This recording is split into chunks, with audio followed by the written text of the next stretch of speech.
Sekarang coba kita bahas lebih lanjut tentang laktoperon. Jadi laktoperon ini sekali lagi dia itu menghasilkan enzim untuk mencerna laktosa. Jadi dia hanya akan dihasilkan ketika ada laktosa gitu. Coba kita lihat struktur dari gennya. Pertama, kita ada gen LAC-I, di mana gen LAC ini gennya sendiri, dia menghasilkan protein represor. Kemudian kita ada sistem laktoperonnya di sini. Pertama, tentu aja kita ada promotor ya. Promotornya buat apa? Promotor ini ya sebagai awal dari transkripsi kan, tempat penempelan dari RNA polimerase. Selanjutnya dari promotor kita ada daerah DNA yang namanya operator, di mana operator ini bisa ditempelin oleh si represor. Kayak gitu. Kemudian kita ada tiga gen struktural namanya gen LAC-Z, LAC-Y, LAC-A gitu. LAC-Z itu ngasilin enzim namanya beta galaktosidase, LAC-Y ngasilin permease, LAC-A menghasilkan transasetilase. Yang paling utama di sini kita akan fokus ke LAC-Z sih, karena LAC-Z ini yang memecah laktosa.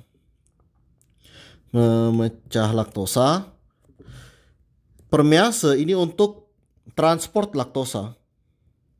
Jadi dia ini sebagai protein transport, transasetilase untuk mengubah struktur dari laktosa. Oke, coba kita lihat lebih lanjut bagaimana sih sistem kerja ini. Pertama, jadi kita ada kondisi di mana tidak ada laktosa dan ada kondisi ketika ada laktosa. Oke, coba kita lihat dulu tanpa laktosa. Ketika tidak ada laktosa, maka RNA polimerase itu bisa menempel pada promotor, tapi represor itu dia menempel pada operator. Oke, jadi represor ini dia tanpa laktosa, dia akan nempel ke operator dan keberadaan represor dia itu menghambat RNA polimerase untuk melakukan ekspresi gen. Jadinya RNA polimerase nggak bisa ekspresikan LAC-Z, LAC-Y, LAC-A. Kalau ada laktosa, sekarang keberadaan laktosa itu di dalam sel akan diubah menjadi senyawa lain namanya alolaktosa gitu. Alolaktosa ini dia binding dengan represor. Oke, alolaktosa itu menghambat represor. Terus, karena sekarang represornya dihambat, represornya nggak nyala. Kalau represornya nggak nyala, operator sini bebas. Operatornya bebas, maka RNA polimerase bakal bebas bisa ngelakuin ekspresi. Jadi di sini kita bisa bilang bahwa modelnya kayak gini. Ketika ada laktosa, laktosa ini akan diubah menjadi alolaktosa. Alolaktosa itu menghambat represor, di mana represor ini menghambat laktoperon. Gitu. Ketika kita tidak ada laktosa, maka kita tidak ada kok kuning, merah. Mana? Kenapa nggak mau jadi merah? Oke, laktosa dihambat berarti kita nggak ada alolaktosa. Kalau alolaktosa nggak ada, berarti kan represor aktif. Represor aktif, laktoperon mati gitu. Selanjutnya, kalau nggak ada laktosa, maksudku ketika ada laktosa, maka kita ada alolaktosa. Ada alolaktosa, represor tidak aktif. Represor nggak aktif, laktoperon jalan. Oke, ini adalah satu bagiannya. Kemudian kita juga ada namanya katabolit aktivator protein. Jadi ceritanya gini, bakteri itu mau mencerna glukosa terlebih dahulu. Ketika ada glukosa dan ada laktosa, bakteri itu mau mencerna glukosa, karena glukosa itu jauh lebih simpel dicerna daripada laktosa. Jadi misalnya kita ada grafik nih, sumbu X-nya itu waktu, gimana enaknya? Misalnya sini aja lah, tembus. Sumbu X-nya itu waktu, sumbu Y-nya itu adalah jumlah bakterinya. Ketika bakteri ini kita tumbuhin di kondisi glukosa dan ada glukosa dan ada laktosa, kita akan ngamatin bakterinya tumbuhnya sebagai berikut. Jadi kita itu dia semacam ada dua puncak gitu. Nah, kayak gini.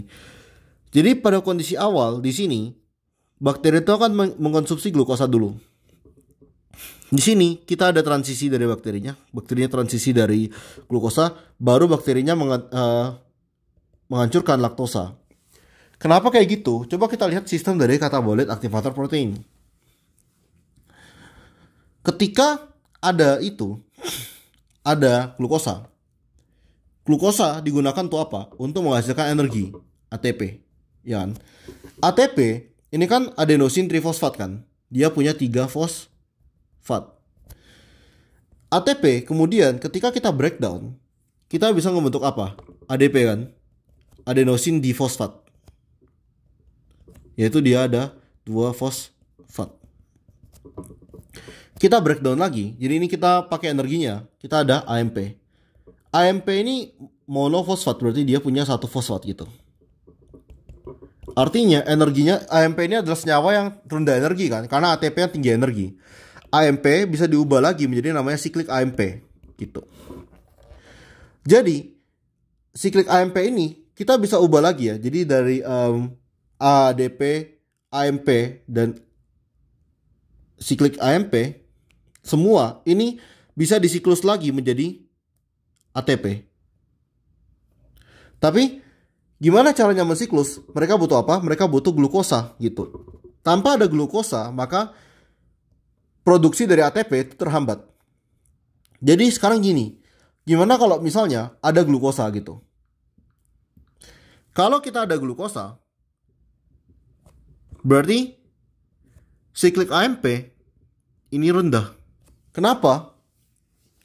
Karena siklik AMP ketika dihasilkan, maksudnya lebih ke ADP sama AMP-nya sih lebih tepatnya. ADP dan AMP ketika dihasilkan, mereka itu cenderung apa? Cenderung dibalikin lagi jadi ATP. Maka siklik AMP itu rendah. Tapi ketika tidak ada glukosa atau glukosa rendah, maka AMP sama ADP itu meningkat. ADP dan AMP yang meningkat, maka konsentrasi dari siklik AMP juga meningkat. Kayak gitu. Nah, si katabolik aktivator protein ini diaktifasi oleh siklik AMP. Tanpa keberadaan siklik AMP, si katabolik aktivator protein ini tidak bisa menempel pada lakoperon, pada gennya. Buat apa sih si katabolit si CAP ini?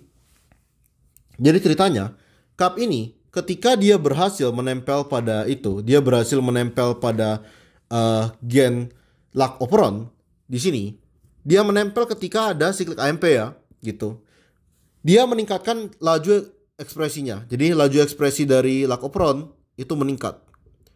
Apakah lakoperon ini bisa diekspresikan tanpa katabolik aktivator protein? Jawabannya bisa, tapi transkripsinya tuh luar biasa lambat, luar biasa dikit banget. Jadi hanya dikit mRNA yang dihasilkan. Tapi ketika kita ada katabolik aktivator protein, maka laju ekspresi ini bakal jauh lebih tinggi. Maka dari itu, rangkumannya ada di sini. Ketika kita ada glukosa dan laktosa, keberadaan laktosa ini kan dia menghambat apa? Dia menghambat represor. Jadi represornya nggak ada. Operonnya ini secara teknis nyala ya. Operonnya ini tuh bisa menghasilkan, bisa diekspresikan, tapi laju ekspresinya itu sangat lambat karena ada glukosa. Sekarang kalau misalnya dia ada glukosa nggak ada laktosa, berarti ya tidak ada yang menghambat represor nempel di sini, gitu kan? Kemudian kalau misalnya kita dalam kondisi tidak ada glukosa dan ada laktosa, gitu. Berarti di sini si katabolik aktivator protein itu diaktifasi sama siklik AMP, maka operon nyala. Karena operon nyala dengan laju ekspresi yang sangat tinggi. Kira-kira kalau misalnya dalam kondisi nggak ada glukosa, nggak ada laktosa, menurut kalian gimana yang akan terjadi? Sebenarnya ini yang terjadi adalah ya kita akan ada represor. Jadi kita ada represor di sini. Karena kan nggak ada laktosa kan, jadi ada represor. Tapi di sisi lain kita juga ada binding dari siklik CAP gitu. Kurang lebih ya bentuknya seperti ini. Kita ada RNA polimerasenya, tapi RNA polimerase ini dihambat sama si represor. Jadi apakah operonnya nyala? Operonnya mati. Oke, sekian penjelasan tentang lac operon.